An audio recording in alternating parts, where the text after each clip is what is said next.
After 9 years of NDP Liberals, taxes are up, costs up, crimes up, and time is up. The Prime Minister's own parliamentary budget officer confirmed yet again that the carbon tax costs more to Canadians than they get back in rebates.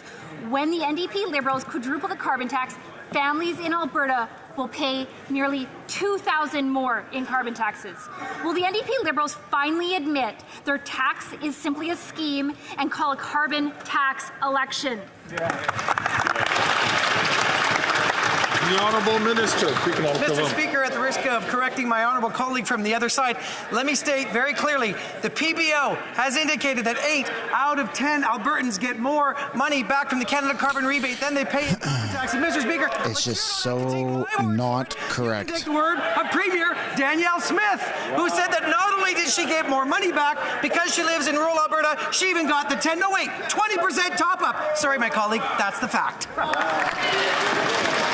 Holy smokes. I ask the Honourable Member from Miramichi Grand Lake not to take the floor unless he's recognized.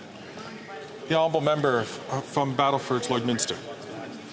Excuse me, from Fort McMurray, Cold Lake. Thank you, Mr. Speaker. Canadians lined up at food banks really aren't buying that rhetoric. I'm sorry. Food bank usage is also up. Cold Lake Food Bank is the busiest it's ever been, with a 28% increase in usage over 2023, which itself saw an increase of 16% over 2022. The carbon tax is driving up the cost of groceries, gas, and heating, making things more difficult for families and food banks that are pushed to their limit. So the question's simple. Will the Prime Minister admit his carbon tax isn't working and call a carbon tax election?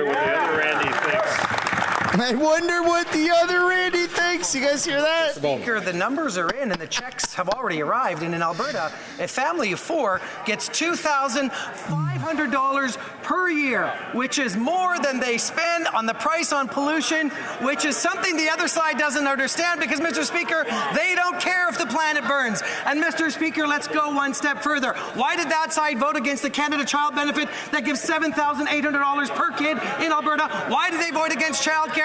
Why do they vote against supports for workers? They care about themselves, not about Canadians. We're on the side of Canadians each and every day.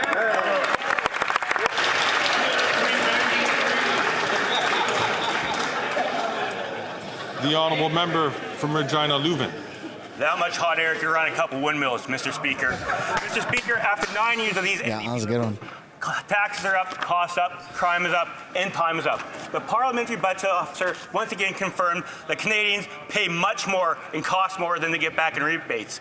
In Saskatchewan, after these guys quadruple the carbon tax, it's going to cost a family $2,000. That's $2,000 a year, Mr. Speaker. My question is, when will these Liberals call carbon tax elections so Canadians can have their say at the ballot box? The Honourable Minister of Justice and Attorney General. Mr. Speaker, it's really difficult to take any of this rhetoric seriously. When I was first elected 9 years ago, that party used to send checks to millionaires to help them with the cost of raising their families. That presented 2 questions. Millionaires would ask me in my riding, why am I getting this money? And people of lower income would ask me in my riding, why is it getting taxed back? What we did is we created a Canada Child Benefit that is tax-free and means tested. What we've also done is establish a national school food program. If you're really serious about addressing child poverty and family poverty, why don't you get on board? After 9 years, NDP Liberals, taxes are up, costs are up, crime is up, and time is up. And you know what else is up? Liberal cover-ups. The Speaker ruled the NDP Liberals violated the order to turn Green Slush Fund $400 million scandal documents over for criminal investigation. The Liberal obstruction of justice continues, with 19 government departments censoring departments and 2 agencies refusing to turn the documents over. So will the Prime Minister just end the Liberal corruption cover-up and turn the uncensored documents over now? Yeah, well said. Leader of the government in the House of Commons. Speaker, that member gets up every day and says things that are simply not true.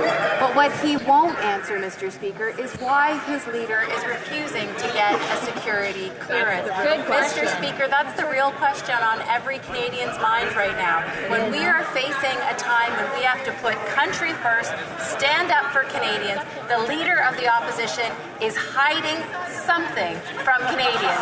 The question is, what is it, and why is it stopping him from getting his security clearance? It's not recommended. South Shore St. Margaret's. Well, the Prime Minister could release the 11 names, but he can also release the documents uncensored so Canadians can learn the truth about the $400 million Liberal Green Slush Fund cover-up. Canadians, I'm sure, will also be shocked to learn that on the Prime Minister's order, the more than 10,000 censored pages cover up the most important information about the Prime Minister's hand-picked Liberal appointees to the Green Slush Fund. The government does not exist to protect corrupt Liberals from criminal investigation. So will the Prime Minister just stop his cover-up of Liberal corruption and hand the uncensored documents over now? The Honourable Leader of the Government in the House of Commons. Canadians expect police to follow due process, and let me be perfectly clear that the government obviously complies with anything that follows due process. But what Canadians also expect is that their leaders are going to act in the best interest of Canadians. That's right. Not to protect their partisan interests, Mr. Speaker. Why is that member and all members of the Conservative Party covering up Sounds like the Miss leader of the Doubtfire. opposition And all members to get his security clearance, Mr. Speaker? It's easy. All the other members have done it. When will the leader of the opposition? For the second time, I'm going to ask the Honourable Member from Battle River Crowfoot today to please not take the floor when he is not recognized. I will not like to do this a third time. The Honourable Member from Hastings, Lennox and Addington. After 9 years of NDP Liberals, taxes are up, costs are up, crime is up, time is up. Mr. Speaker, you ruled that the NDP Liberals have violated a House order regarding the criminal investigation into the latest $400 million scandal. The government's refusal to respect your ruling has paralyzed Parliament. The Auditor General found that Liberal appointees at SDTC gave millions to Liberal insiders with over 186 conflicts of interest. Mr. Speaker, will the NDP Liberals end the cover-up and comply with your lawful order so we can get accountability for corruption and Parliament can get back to work? There you go. The Honourable Leader of the House of Government in the House of Commons. Mr. Speaker, I expect my honourable colleagues on the other side to at least be honest with the facts. What you said was that this was highly unusual, this motion, and it should be referred to committee for study. We support that. It's only the Conservatives that are obstructing their own obstruction. But, Mr. Speaker, this is unsurprising because they're also trying to cover up their own leader's refusal to get his security clearance. Mr. Speaker, all of the other leaders of the political parties in this House have done that. Canadians want to know why. What is he hiding and what is he trying to protect? Thank you, Mr. Speaker. The Honourable Member from Kildonan, St. Paul. Mr. Speaker, after 9 years of NDP Liberals, taxes are up, costs are up, crime's up, and time's up. The Toronto Police It's good to see her back lines consistently. of gun violence in Canada. One of their officers was recently shot by a repeat violent offender. And yet, shockingly, yesterday, the Liberal Prime Minister took some deranged victory lap on social media for his attack on licensed, trained, and police-vetted sport shooters. And let's remember that after 9 years of Liberals, gun violence in Canada is up 116%. Their approach has categorically failed, Mr. Speaker. When will they finally get tough on the criminals responsible for gun violence? Instead of law-abiding gun owners. Parliamentary Secretary to the Minister of Public Safety. Mr. Speaker, it's a shame to see once again Conservatives using the talking points of the gun lobby instead of standing up for victims of crime and standing up to get guns off our streets. Mr. Speaker, we also know that women are disproportionately affected by gun violence, and what do Conservatives do? They want more guns on our streets. They cut funds from CBSA to stop the import of illegal guns and then stand in this place acting as if they support victims of crime. Mr. Speaker, it's a shame. We have committed to get guns off our street while Conservatives work for the gun lobby. What the hell is the matter with you?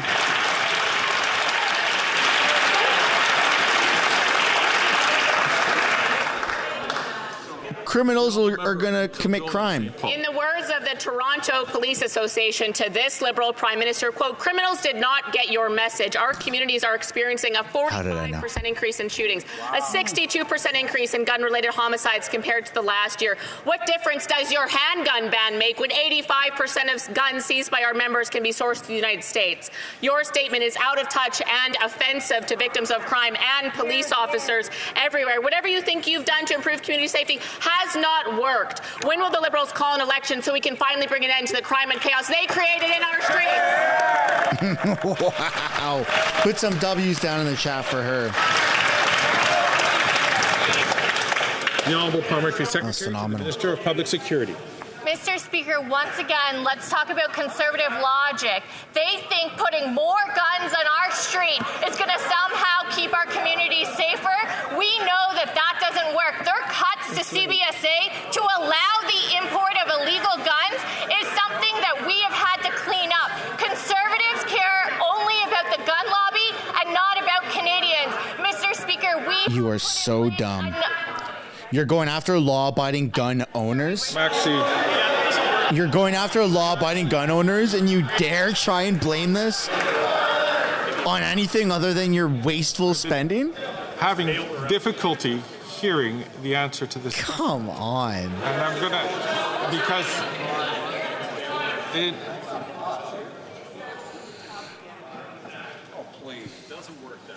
So I'm going to ask honourable members, please, to allow us to hear the answer to this question. There was a lot, from the moment that this member stood up, a lot of heckling. I'm going to ask the honourable member to start a...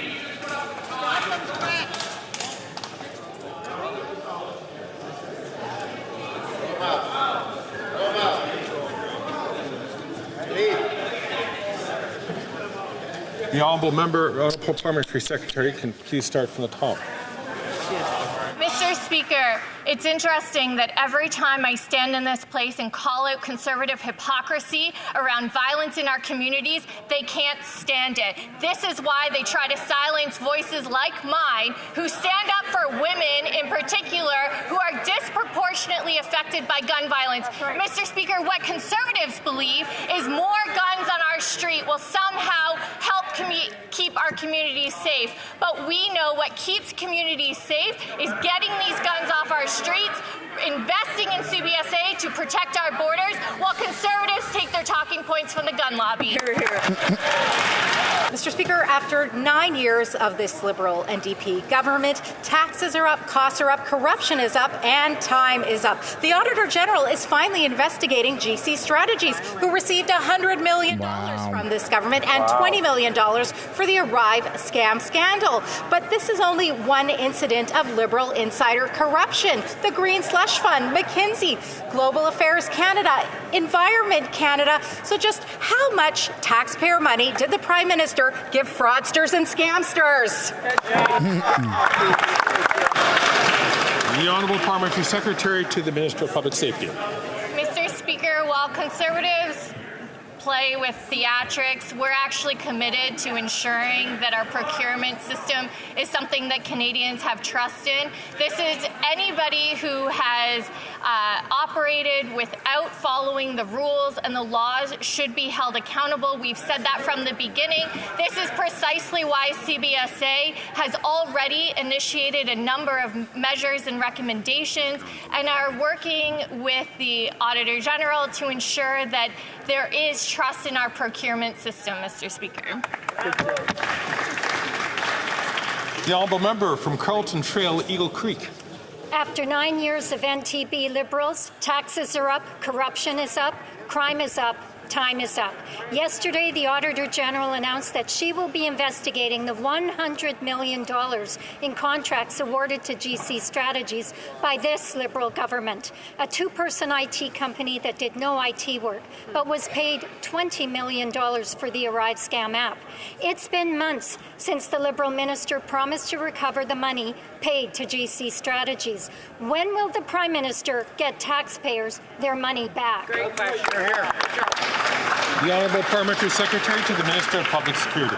Mr. Speaker, as I said before, we welcome the opportunity to get to the bottom of the situation to ensure that our procurement system has trust in it. But let's also be clear with Canadians in the fact that it was the Conservative Party who first initiated contracts with this company. And so I really hope the Auditor General looks back and ensures that any wrongdoing is also looked at the beginning of contracts with this company, Mr. Speaker, because all Canadians deserve to know that there is trust in our procurement system. Oh, they got quiet all of a sudden. Because it's not their turn to talk, you freaking weirdo.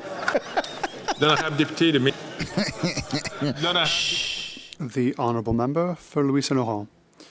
Let's speak about facts. Mr. Speaker, young Quebecers listening to us are seeing a future dream of theirs disappear. That dream is of becoming a homeowner. In just 5 years, house prices in Quebec have increased by 74%. That's more than $1,000 more a month for a mortgage. The crisis was fueled, Mr. Speaker, by the Liberal government's compulsive deficits, with the enthusiastic support of the Bloc Québécois. Can the Prime Minister stand, look Canadians in the eye and say why he's made their life worse? The Honourable Minister for Tourism. Thank you, Mr. Speaker.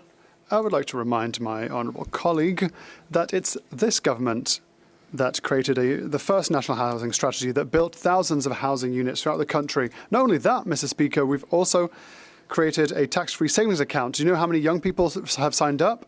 My brother, for example, who's 33, 700,000 young Canadians throughout the country who will see... So you set something up in Canada for your family to personally benefit?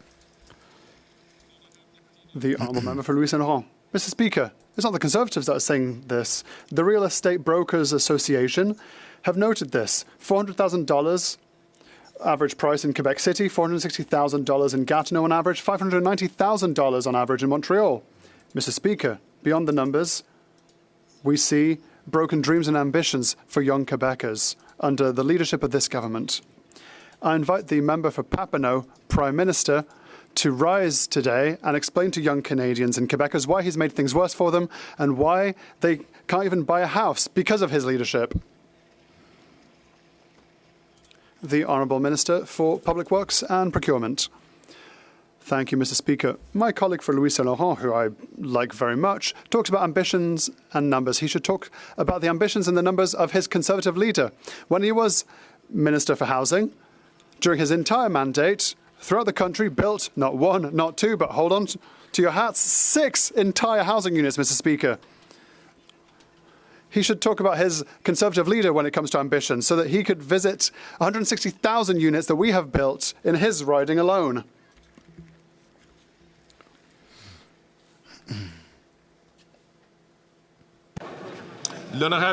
The Honourable Member for Drummond. Yesterday, Quebec's new lieutenant told us that the secular nature of the Quebec state is a matter for Quebec, not Ottawa. Oh, he's absolutely right. Ottawa has absolutely no business meddling in secularism. It's none of Ottawa's business to meddle in Quebec's ability to live together. Thank you to the Minister for this reminder. So we understand that Ottawa has absolutely no intention of going to court to challenge a Quebec law that does not fall under the jurisdiction of the federal government, right? That's what we should understand. Isn't that what the Minister said yesterday? The Honourable Minister for Public Works and Procurement. Thank you, Mr. Speaker. And my colleague is right. It's provincial. It's education. If my colleague wants to inform and consult with the Quebec government, he shouldn't do so here. He should do that at the National Assembly of Quebec. That's the recommendation that I made to him yesterday. The Honourable Member for Drummond. The Prime Minister took advantage of his appearance on the Stephen Colbert show to declare, and I quote, "We are trying to ensure that people keep their culture, keep their language." Mr. Speaker, come on. That's not how integration works in Quebec. In Quebec, we agree on a common core: equality, religious neutrality, and French as the common language. Learning French and adhering to common values are part of integrating into Quebec. Does the federal government realize we know you all prefer French. Is simply incompatible with Quebec's model of integration? the Honourable Minister for Public Works and Procurement. Thank you, Mr. Speaker. Once again, my colleague's right. Learning French, integrating into Quebec is being a Quebecer, growing and living in Quebec. That is the privilege of millions of Quebecers, including new immigrants. That's how things work in Quebec. He's right, and we're proud of it. The Honourable Member for Drummond. Ottawa wants to challenge Bill 21 in the courts and weaken secularism in Quebec. Ottawa maintains the religious exception in the Criminal Code. Ottawa refuses to allow the Multiculturalism Act to apply to Quebec. And the Prime Minister is telling Americans that everyone who comes to Canada can keep their language and that there is no common language, etc. There's no problem. In short, the federal government is undermining integration, harming secularism, and is hurting the French language. Does this government understand that? Yeah, man, French is being pushed aside by is try not to hurt Quebec's ability to live together. Punjab or something like that. I think they replaced the Canadian national anthem with Thank you, Mrs. Speaker. Punjab in like Winnipeg at sporting events. My colleague, who I like very much, is just looking to squabble. Countless Quebecers, new Quebecers, arrive in Quebec because Quebec is part of Canada. When we're Quebecer, we are Canadian. And many new arrivals in my riding say that they are proud to be Quebecers and proud to be Canadians. The Honourable Member from Fort McMurray, Cold Lake.